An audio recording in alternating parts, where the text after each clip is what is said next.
ಎಲ್ರಿಗೂ ನಮಸ್ಕಾರ. ನಮ್ಮೂರ ಅಡುಗೆಗೆ ಸ್ವಾಗತ. ನಾನಿವತ್ತು ಹಸಿ ತೆಂಗಿನಕಾಯಿದು ಬರ್ಫಿ ಮಾಡ್ತಾಯಿದ್ದೀನಿ. ಅದನ್ನ ಹೇಗೆ ಮಾಡೋದು ಅಂತ ನೋಡೋಣ. ನಾನು ಕಾಯೆಲ್ಲ ತುರ್ಕೊಂಡು ಇಟ್ಕೊಂಡಿದ್ದೀನಿ. ಈಗ ನೋಡಿ, ನಾನು ಯಾವ ಬಾಣಲಿಲಿ ಬರ್ಫಿ ಮಾಡ್ತೀನೋ ಅದೇ ಬಾಣಲಿಗೆ ಹಾಕ್ತಾಯಿದ್ದೀನಿ. ಕಾಯಿ ಅಳತೆ ಮಾಡಿ ಹಾಕ್ಕೊತಾಯಿದ್ದೀನಿ, ಸಕ್ಕರೆ ಹಾಕ್ಕೊಳ್ಳೋಕ್ಕೆ ಅನುಕೂಲ ಆಗಲಿ ಅಂತ. ಈಗ ನೋಡಿ, ನಾನು ಆ ಬೌಲಲ್ಲಿ 2 ಬೌಲ್ ಆಗೋಷ್ಟು ಕಾಯಿ ತುರಿ ತೊಗೊಂಡಿದ್ದೀನಿ.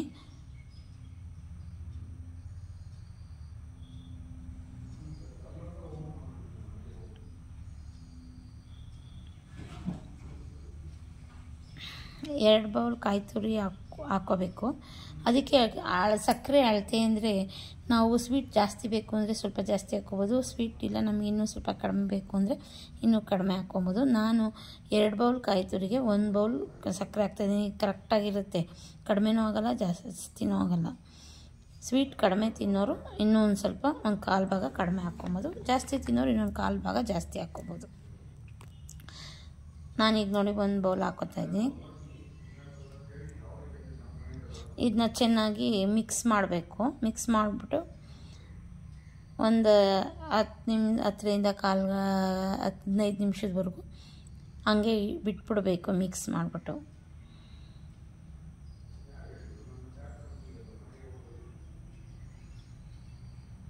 ಚೆನ್ನಾಗಿ ಕಲಸಿಟ್ರೆ ಅದ್ರದ್ದು ಕಾಯಿ ಮತ್ತು ಸಕ್ಕರೆ ಮಿಕ್ಸ್ ಆಗಿ ಅದು ಸ್ವಲ್ಪ ಸಕ್ಕರೆ ಕರ್ಕೊಳ್ಳೋಂಗಾಗಿ ನೀರು ಬಿಟ್ಕೊಳ್ಳೋಂಗಾಗುತ್ತೆ. ಸ್ವಲ್ಪ ಕಾಯಿ ಫ್ರೆಶ್ ಆಗಿದ್ದರೆ ತುಂಬ ಚೆನ್ನಾಗಿ ಬರುತ್ತೆ. ಆವಾಗ ಕೊಬ್ಬರಿ ಬರ್ಫಿ ಬೇಗ ಆಗುತ್ತೆ, ತುಂಬ ಟೈಮೇ ತಗೊಳ್ಳಲ್ಲ. ಹಿಂಗೆ ಕಲಸಿ ಎಲ್ಲ ಮಿಕ್ಸ್ ಮಾಡಿ ಇಟ್ಟರೆ ಈಗ ಇದನ್ನು ಒಂದು ಕಲಸಿದಾಯಿತು. ಈಗ ಒಂದು ಪ್ಲೇಟ್ ಮುಚ್ಚಿಬಿಟ್ಟು ಒಂದು 10 ನಿಮಿಷ ಹಾಗೆ ಬಿಡೋಣ. 10ರಿಂದ 15 ನಿಮಿಷ. ಈಗ ನೋಡಿ, 10-15 ನಿಮಿಷ ಆಗಿದೆ. ಇದು ಇಟ್ಟು ಸ್ವಲ್ಪ ಸಕ್ಕರೆ ಎಲ್ಲ ಮೆಲ್ಟ್ ಆದಂಗೆ ಆಗಿದೆ.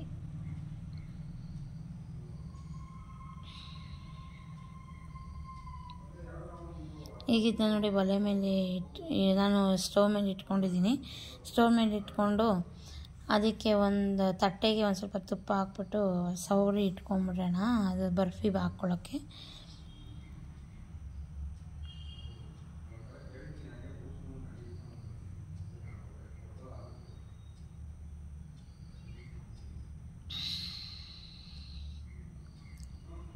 ನೋಡಿ, ಎಲ್ಲ ತಟ್ಟೆಗೆ ನೀಟಾಗಿ ಸವರ್ಕೊಂಡು ಇಟ್ಕೊಬೇಕು.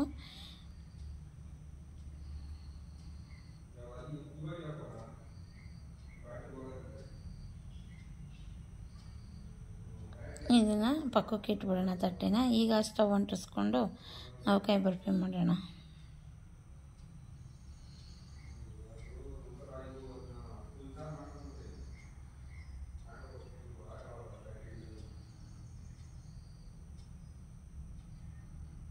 ಈಗ ನಾನು ಸ್ಟವ್ ಅಂಟಿಸ್ಕೊಂಡಿದ್ದೀನಿ.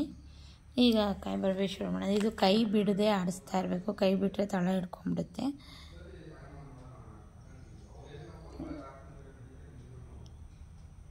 ನೋಡಿ, ಈಗ ಹಿಂಗೆ ಕೈ ಆಡ್ತಾ ಇರಬೇಕು.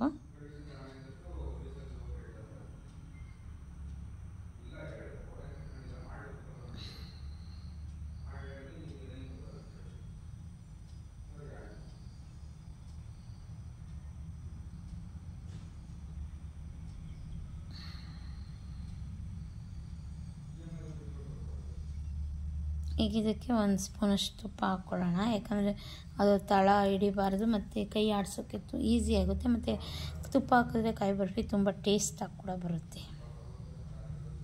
ತುಂಬ ಏನು ತುಪ್ಪ ಹಾಕೋ ಅವಶ್ಯಕತೆ ಇಲ್ಲ, ಒಂದು ಸ್ವಲ್ಪ ಹಾಕ್ಕೊಬೇಕಷ್ಟೇ. ಅದು ಹುರಿದಂಗೆ ಒಂದು ಸ್ವಲ್ಪ ಹಾಕ್ಕೋಬೇಕು. 1-2 ಸರಿ 1 ಸ್ಪೂನ್ ಹಾಕ್ಕೊಂಡ್ರೆ ಸಾಕಾಗುತ್ತೆ. ಕಾಯಿ ಕೂಡ ಇದು ಉರಿತಾ ಅದು ಕ್ವಾಂಟಿಟಿನೂ ಕಡಿಮೆ ಆಗುತ್ತೆ. ನೋಡಿ, ಈಗ ಚೆನ್ನಾಗಿ ಇದು ಫ್ರೈ ಆಗ್ತಾ ಇದೆ. ಈಗ ಸ್ವಲ್ಪ ಗಟ್ಟಿ ಆಗ್ತಾ ಇದೆ.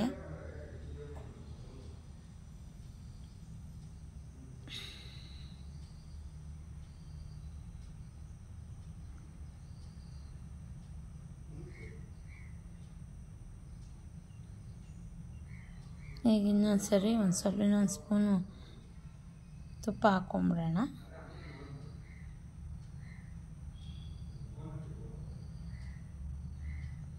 ಇಷ್ಟೇ ತುಪ್ಪ ಬಳಸೋದು, ಇನ್ನೇನು ತುಪ್ಪ ಹಾಕಲ್ಲ.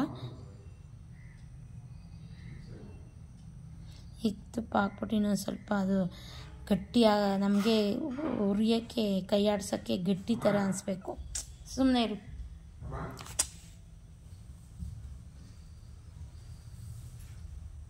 ಗಟ್ಟಿ ಥರ ಅನಿಸ್ಬೇಕು, ಅಲ್ಲಿವರೆಗೂ ಇದನ್ನ ಫ್ರೈ ಮಾಡ್ಕೊಳ್ಳೋಣ. ಆವಾಗ ಅದು ಹದವಾಗಿರುತ್ತೆ. ನಮಗೆ ಟೈಟ್ ಅನಿಸ್ಬೇಕು ಅದು ಹುರಿಬೇಕಂದ್ರೆ. ಈಗ ಏಲಕ್ಕಿ ಪೌಡ್ರ್ ಹಾಕ್ತಾಯಿದ್ದೀನಿ. 2 ಏಲಕ್ಕಿ ಇಟ್ಕೊಂಡಿದ್ದೆ.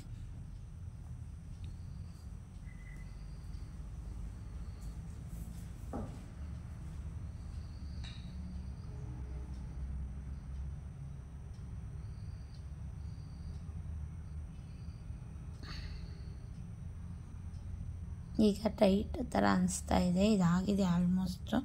ಇನ್ನೊಂದು 2 ನಿಮಿಷ ಫ್ರೈ ಮಾಡಿದ್ರೆ ಆಗುತ್ತೆ ಕರೆಕ್ಟಾಗಿ.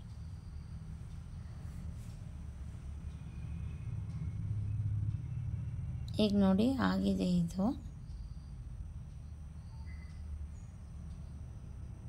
ಕೈಯಲ್ಲಿ ಮುಟ್ಟು ಹಿಂಗೆ ಮಾಡೋದು, ಅಂಟಿಸ್ಬೇಕು ಕೈ ಸ್ವಲ್ಪ ಚೆನ್ನಾಗಿ. ಕೈ ಆಡ್ಸೋಕ್ಕೆ ಸ್ವಲ್ಪ ಕಷ್ಟ ಆಗುತ್ತೆ ಅದು ಪಾಕ ಚೆನ್ನಾಗಿ ಬಂದರೆ. ಹೀಗಿದು ರೆಡಿಯಾಗಿದೆ. ಈಗ ನಾವು ತುಪ್ಪ ಸವರಿ ಇಟ್ಕೊಂಡಿರೋ ಪ್ಲೇಟ್ಗೆ ಹಾಕ್ಕೊಳ್ಳೋಣ.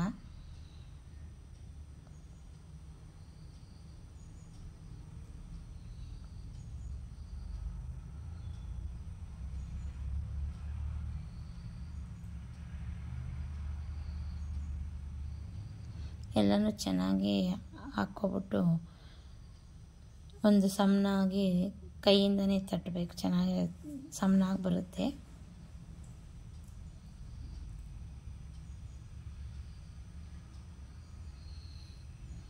ತುಂಬ ಬಿಸಿ ಇರುತ್ತೆ, ನೋಡಿಕೊಂಡು ತಟ್ಕೋಬೇಕು. ಬಿಸಿ ಇದ್ದಾಗಲೇ ತಟ್ಟಬೇಕು, ಆರಿದ ಮೇಲೆ ಅದು ಬರಲ್ಲ ಕರೆಕ್ಟಾಗಿ ತಟ್ಟಕ್ಕೆ. ಕೈಗೆ ಒಂದು ಸ್ವಲ್ಪ ನೀರು ಹತ್ಕೊಂಡು ತಟ್ಟಬೇಕು, ಇಲ್ಲಾಂದರೆ ಬಿಸಿ ತುಂಬ ಇರುತ್ತೆ.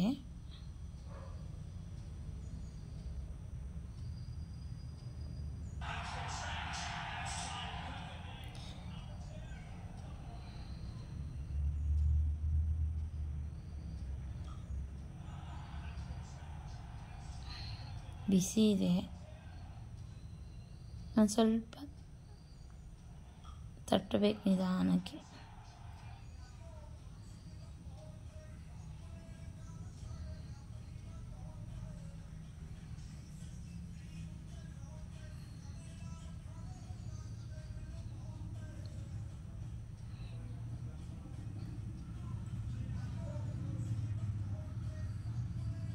ಒಂದು ಸಮನಾಗಿ ತಟ್ಕೊಂಡಾಯಿತು. ಇನ್ನು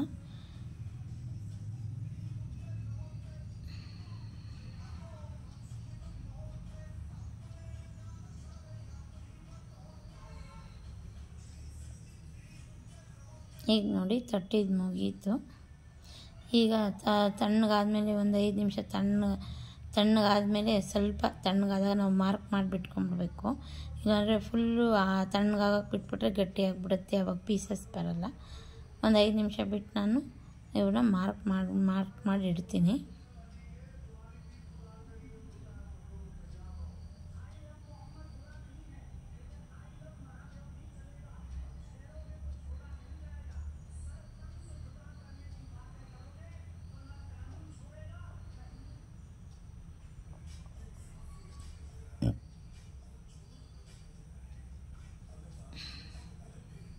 ನೋಡಿ ಈಗ ಮಾರ್ಕ್ ಮಾಡಾಯಿತು. ಇದು ಫುಲ್ಲು ತಣ್ಣಗಾದ್ಮೇಲೆ ಪೀಸ್ನ ತೆಗಿಯೋಣ. ನೋಡಿ ಈಗಲೇ ಪೀಸ್ ಬರುತ್ತೆ ಸುಮಾರಾಗಿ, ಆದರೆ ಫುಲ್ ತಣ್ಣಗಾಗಬೇಕು.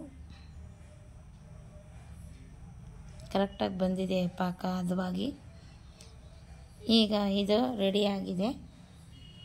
ಈಗ ಕಟ್ ಮಾಡಿ ಪೀಸ್ ತೆಗೆದುಬಿಡೋಣ. ನಾವು ಮಾರ್ಕ್ ಮಾಡಿದ್ವಲ್ಲ, ತಣ್ಣಗಾಗಿದೆ ಫುಲ್ಲು. ನಾನು ಮಾಡಿರೋ ಈ ತೆಂಗಿನಕಾಯಿ ಬರ್ಫಿ ರೆಸಿಪಿ ನಿಮ್ಗೆ ಇಷ್ಟ ಆದರೆ ನನ್ನ ಚಾನಲ್ನ ಲೈಕ್ ಮಾಡಿ, ಶೇರ್ ಮಾಡಿ, ಸಬ್ಸ್ಕ್ರೈಬ್ ಮಾಡಿ. ಹಾಗೆ ನನ್ನ ವಿಡಿಯೋ ನೋಡಿದ್ದಕ್ಕೆ ನಿಮಗೆಲ್ರಿಗೂ ಧನ್ಯವಾದಗಳು.